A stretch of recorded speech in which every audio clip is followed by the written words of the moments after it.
January 17, 1943. Stalingrad, a German Lanzer crouched in the frozen rubble of what had once been an apartment building. His breath formed ice crystals in the -30 degrees air through the skeletal remains of a collapsed wall. He watched Soviet infantry advancing through the snow. And then he heard it, the sound that had haunted German soldiers' nightmares since the first desperate winter battles of 1941.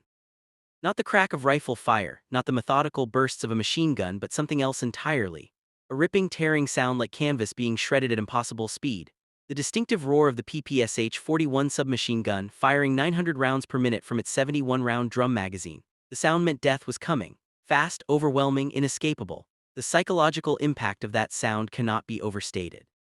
German soldiers developed a visceral, almost primal fear of the PPSh-41 that went beyond rational tactical assessment. This was not merely concern about an effective enemy weapon. This was terror, the kind of fear that affected decision-making, that influenced tactical choices, that appeared in letters home and in the whispered conversations of exhausted men in frozen trenches. Understanding why this particular weapon generated such dread requires examining not just its technical characteristics, though these were formidable, but the psychological, tactical, and strategic context in which it was deployed. The PPSh-41 represented something more than a submachine gun. It symbolized Soviet industrial capacity, Soviet tactical doctrine, and the fundamental asymmetry between German and Soviet approaches to infantry warfare on the Eastern Front. The weapon itself was a study in pragmatic design philosophy created by Georgibagin in 1941. The PPSh-41 pistolet P-Motina embodied Soviet military-industrial priorities. Simple construction, cheap production, reliable operation under extreme conditions, massive production capacity. The design used stamped metal components wherever possible, minimized machining requirements, employed a simple blowback operation mechanism, required minimal training to use effectively, and could be manufactured in factories that had never produced weapons before. This was not precision engineering in the German sense. This was industrial warfare, mass production of adequate weapons rather than limited production of excellent ones. The technical specifications reveal a weapon optimized for close-quarters combat. The PPSh-41 fired the 7.62x25 Torov cartridge, a relatively light pistol round at a cyclic rate of approximately 900 rounds per minute. The standard magazine was a 71-round drum, though 35-round box magazines were also used. Effective range was listed as 150 to 200 m, though practical combat effectiveness was considerably shorter, perhaps 50 to 100 m in typical engagement conditions. The weapon weighed 3.6 kg empty, about 5.4 kg with loaded drum magazine. It was 843 m long overall with a 266 m barrel. These were not exceptional specifications. Many contemporary submachine guns had similar or superior characteristics on paper, but specifications alone do not explain battlefield effectiveness, do not explain psychological impact, do not explain why German soldiers feared this weapon above many others. The production numbers tell a crucial part of the story. The Soviet Union manufactured approximately 6 million PPSh-41s during World War II, 6 million. This staggering figure dwarfed production of any comparable weapon system. By comparison, Germany produced roughly 1 million MP-40 submachine guns during the entire war. The numerical disparity was overwhelming. Soviet infantry units were saturated with automatic weapons, entire companies armed with PPSh-41s, squads where every soldier carried a submachine gun rather than a bolt-action rifle. This represented a fundamental difference in tactical philosophy. German infantry doctrine centered on the machine gun, the MG-34 or MG-42 as the squad's primary weapon, with riflemen supporting the machine gun team. Soviet doctrine, by contrast, emphasized overwhelming short-range firepower distributed across the entire unit. Understanding German fear of the PPSh-41 requires examining the tactical situations in which it was most effective: urban combat, forest fighting, night operations, trench warfare, close assaults. These were environments where the weapon's characteristics, high rate of fire, large magazine capacity, adequate accuracy at short range, provided decisive advantages. And these were precisely the combat conditions that dominated much of the Eastern Front fighting. Stalingrad, Leningrad, the forests of Belarusia, the street fighting in countless Soviet cities. The close-quarters nature of Eastern Front combat favored the PPSh-41's design philosophy, made it devastatingly effective in ways that technical specifications alone could not capture. The psychological dimension operated on multiple levels. First, the auditory signature. The distinctive sound of the PPSh-41's extremely high rate of fire created immediate recognition and immediate fear response. Soldiers learned to identify weapons by sound. The PPSh-41 was unmistakable. Its firing rate was faster than the German MP-40, faster than most German machine guns. The sound conveyed the impression of overwhelming firepower, of a storm of bullets that could not be evaded. This augury psychological warfare was unintentional, a byproduct of the weapon's mechanical characteristics, but it was nonetheless real and effective. Second, the volume of fire. A Soviet soldier with a 71-round drum magazine could sustain fire for extended periods without reloading, could pour bullets into an area in ways that German infantry, armed primarily with bolt-action Kr-98K rifles, could not match. A Soviet squad with 5 or 6 PPSh-41s could generate more rounds downrange in 30 seconds than a German squad could fire in several minutes. This firepower asymmetry was tactically significant, but also psychologically devastating. German soldiers found themselves outgunned at close range, unable to respond with equivalent volumes of fire. The psychological impact of being on the receiving end of this firepower disparity, of knowing the enemy could shoot more, faster, for longer, eroded combat effectiveness and morale. Third, the weapon's association with specific enemy units and tactics. Soviet assault troops, shock battalions, penal battalions, infantry specialized in close combat, were heavily armed with PPSh-41s. These units were employed in the most violent, most decisive attacks: human wave assaults, trench-clearing, urban assault. When German soldiers heard the PPSh-41's distinctive roar, they knew they faced elite shock troops, soldiers trained and equipped specifically for close quarters killing. This association between weapon and elite enemy units amplified the weapon's psychological impact. It was not just a gun. It was the signature of the most dangerous Soviet infantry. The tactical doctrine surrounding the weapon's employment maximized its psychological effect. Soviet assault tactics emphasized speed, aggression, overwhelming firepower at the point of contact. Infantry armed with PPSh-41s would advance rapidly, often under cover of artillery or mortar fire, close the distance quickly, then unleash devastating volumes of automatic fire at close range.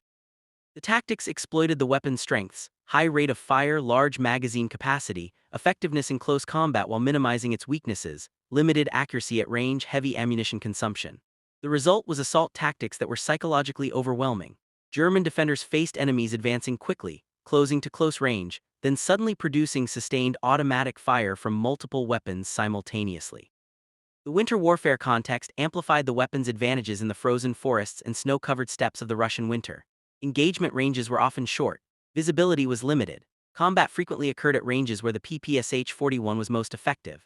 The weapon's simple construction and loose tolerances meant it continued functioning in extreme cold, while more precisely manufactured German weapons sometimes experienced malfunctions. The chrome-lined barrel resisted corrosion.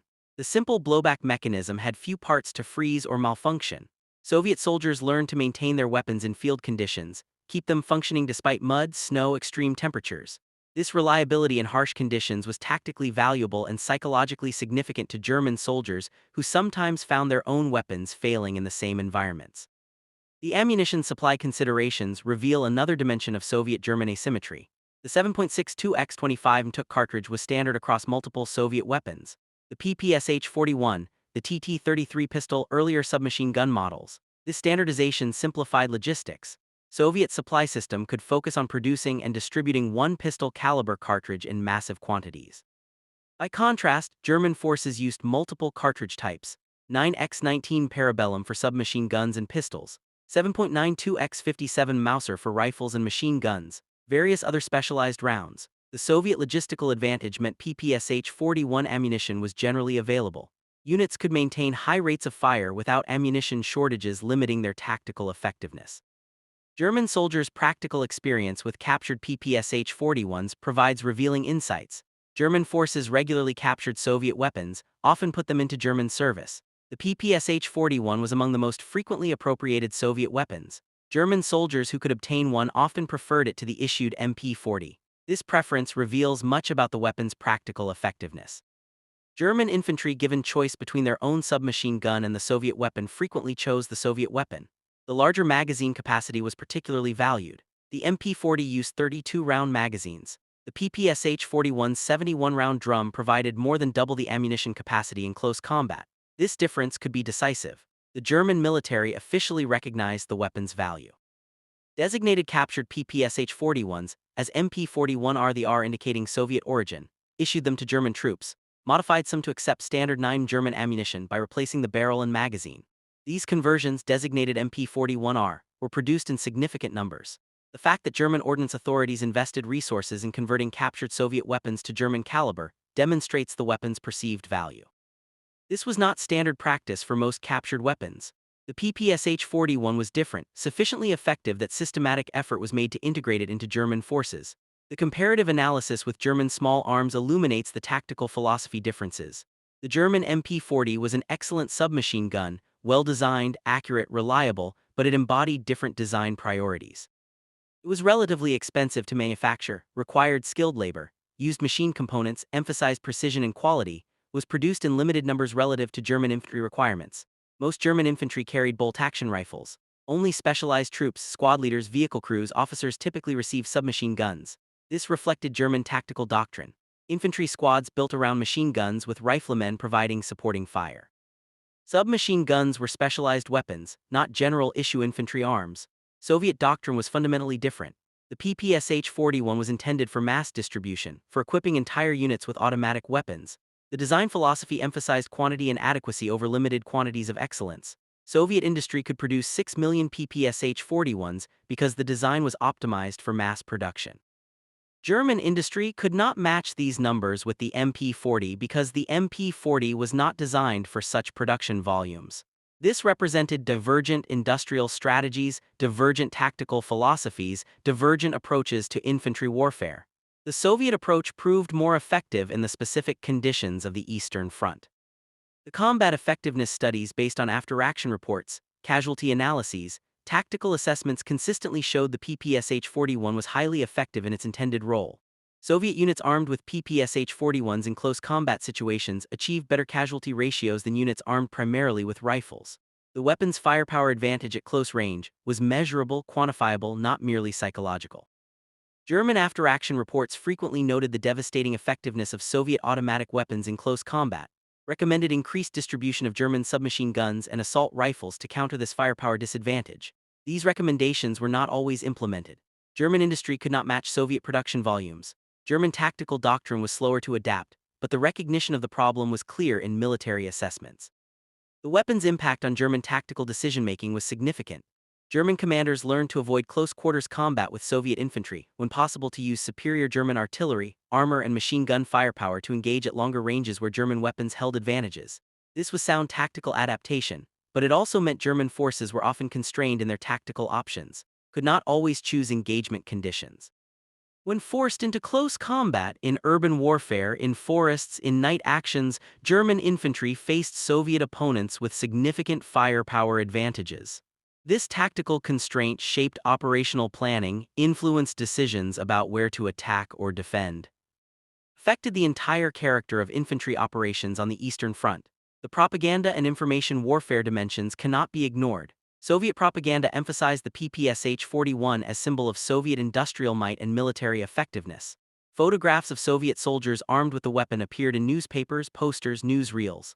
The weapon became iconic, associated with Soviet military success. German soldiers exposed to this propaganda, combined with their combat experience, developed mental associations between the weapon and Soviet strength. This was psychological warfare. Whether intentional or not, the weapon became symbol, not just tool. Its psychological impact exceeded its material effectiveness. Though its material effectiveness was substantial, the personal accounts from German soldiers provide qualitative evidence of the weapon's psychological impact. Letters home, diary entries, post-war memoirs. These consistently reference the PPSh-41 with respect, often with fear. German veterans described the terror of Soviet night attacks, darkness punctuated by the chattering roar of multiple PPSh-41s, the impossibility of returning equivalent fire with bolt-action rifles, the feeling of helplessness against enemies who could sustain automatic fire while German soldiers worked bolts after each shot. These subjective experiences, repeated across thousands of individual accounts, reveal the weapon's psychological dimension. This was not rational calculation.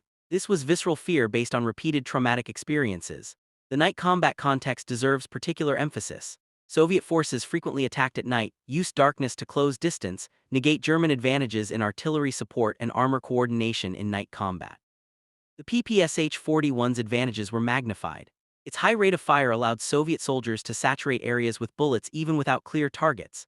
The muzzle flash and sound could disorient defenders. The weapon's spray of fire was effective against area targets, even when individual enemies could not be clearly seen. German soldiers in night defensive positions learned to dread the sound of approaching PPSh-41 fire. Knew it meant Soviet assault troops were closing, that close quarters combat was imminent, that their bolt-action rifles would be inadequate for the fighting to come. The urban warfare dimension was equally significant. Stalingrad became the iconic example, but the pattern repeated in countless Soviet cities: Leningrad, Sevastopol, Warsaw, Berlin. In urban combat, engagement ranges collapsed. Most fighting occurred at ranges under 50 m, often under 20 m, room to room, building to building, floor to floor. In these conditions, the PPSh-41's firepower advantages were overwhelming. Soviet soldiers could clear rooms with sustained automatic fire. German defenders with rifles could not respond effectively. The tactical advantage was so pronounced that German forces often withdrew from urban areas when facing determined Soviet assault troops armed with PPSh-41s. The weapon-shaped urban combat doctrine made cities particularly difficult terrain for German forces to defend. The production and distribution logistics revealed Soviet industrial achievement. Manufacturing 6 million complex mechanical devices, distributing them to frontline units across thousands of km, maintaining supply of ammunition and spare parts. This represented extraordinary organizational capability. Soviet industry, often portrayed as primitive or inefficient, demonstrated remarkable effectiveness in this domain. The factories producing PPSh-41s were often in Siberia, far from front lines, protected from German bombing. Workers, often women, often teenagers, operated stamping presses and assembly lines, produced weapons at rates German industry could not match. This industrial reality underpinned Soviet tactical capabilities, made possible the infantry firepower doctrine that proved so effective. The reliability characteristics deserve detailed examination. The PPSh-41 was not precision instrument. Its tolerances were loose. Components were roughly finished, but this roughness was functional strength, not weakness.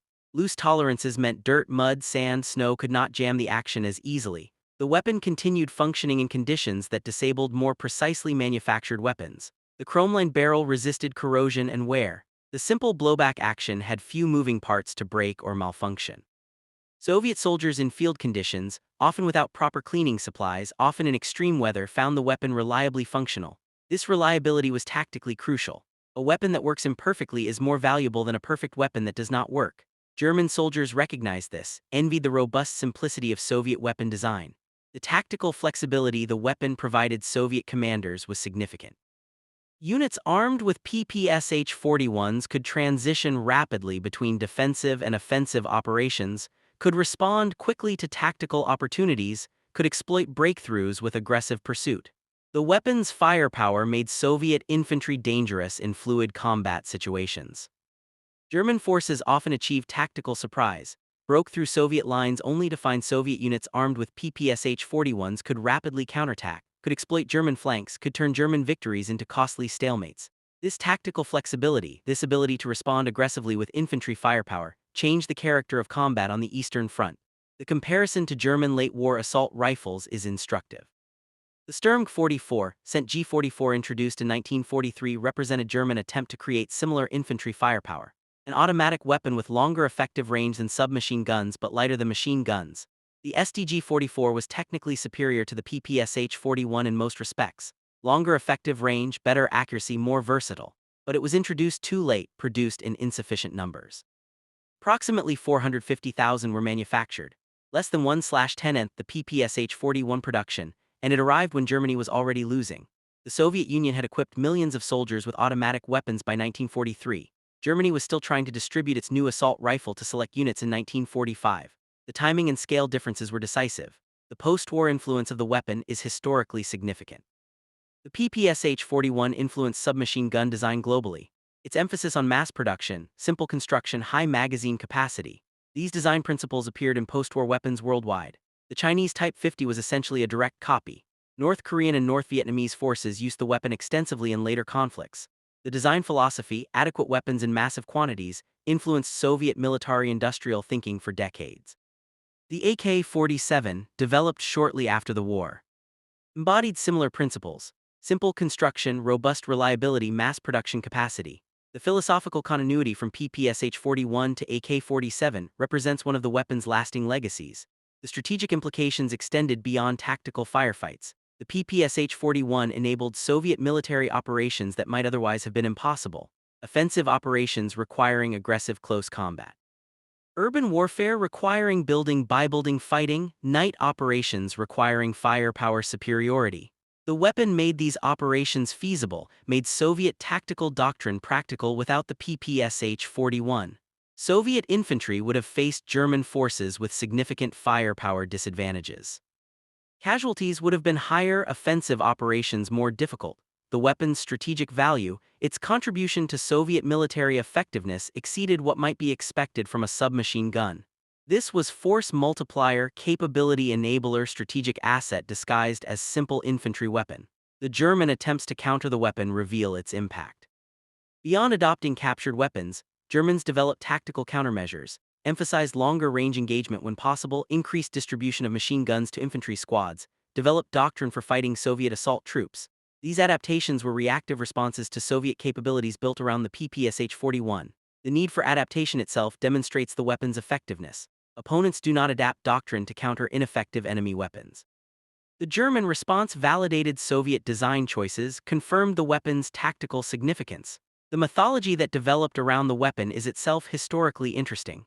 The PPSh-41 became legend. Stories circulated among German soldiers. Exaggerated claims about its capabilities mythologized Soviet soldiers armed with it. This mythology, while not factually accurate in all details, was psychologically real, affected German soldier morale, influenced tactical decision-making. The gap between myth and reality was sometimes significant, but the myth itself had operational consequences. Soldiers who believe enemy weapons are supernaturally effective fight differently than soldiers with accurate assessment of enemy capabilities. PPSh-41 mythology, whether deserved or not, shaped German combat behavior. The weapon's simplicity enabled field maintenance and repair. Soviet soldiers could perform basic maintenance with minimal tools, replace broken parts, keep weapons functional despite damage. This maintainability extended weapon service life, kept units armed even when supply lines were disrupted. German weapons, often more complex, required more sophisticated maintenance, more specialized parts. When German units were surrounded or cut off, weapon maintenance became a serious problem. Soviet units in similar situations could often keep their PPSh-41s operational. This practical advantage, while seemingly minor, accumulated significance over millions of soldier days of combat operations. The psychological warfare applications were recognized and exploited. Soviet forces sometimes used PPSh-41 fire deliberately for its sound effect. Fired bursts to announce their presence, to intimidate German defenders, to signal attacks were imminent. This acoustic psychological warfare was crude but effective. German soldiers who recognized the sound experienced fear responses before visual contact, before actual danger. The weapon's sound had become Pavlovian stimulus, triggering trained fear responses. This represented successful unintentional psychological conditioning.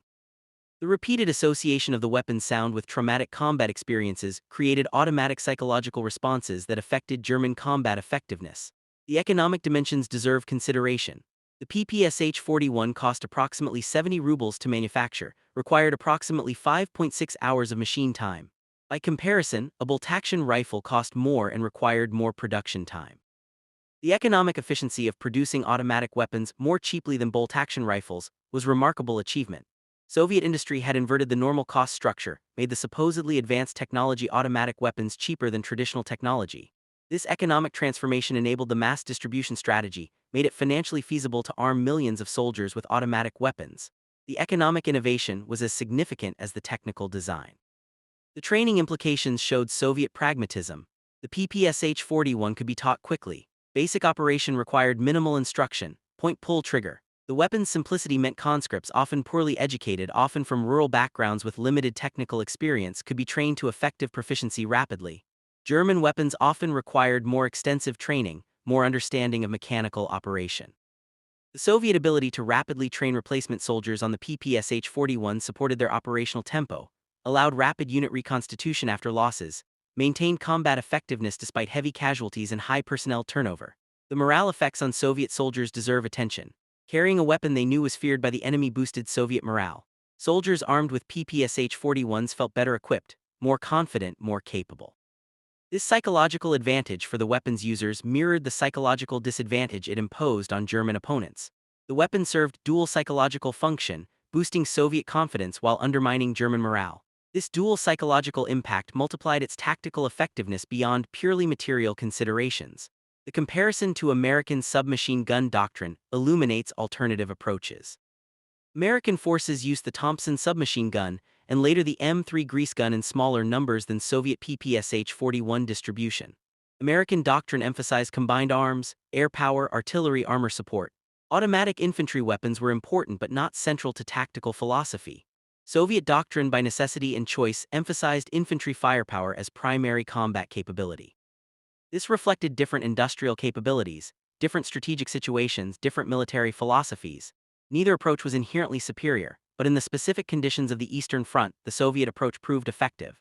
The weapon's role in specific battles demonstrates its impact. At Stalingrad, Soviet forces used PPSh-41 armed units as assault troops, clearing buildings, fighting in sewers and ruins. The weapon was ideal for this environment.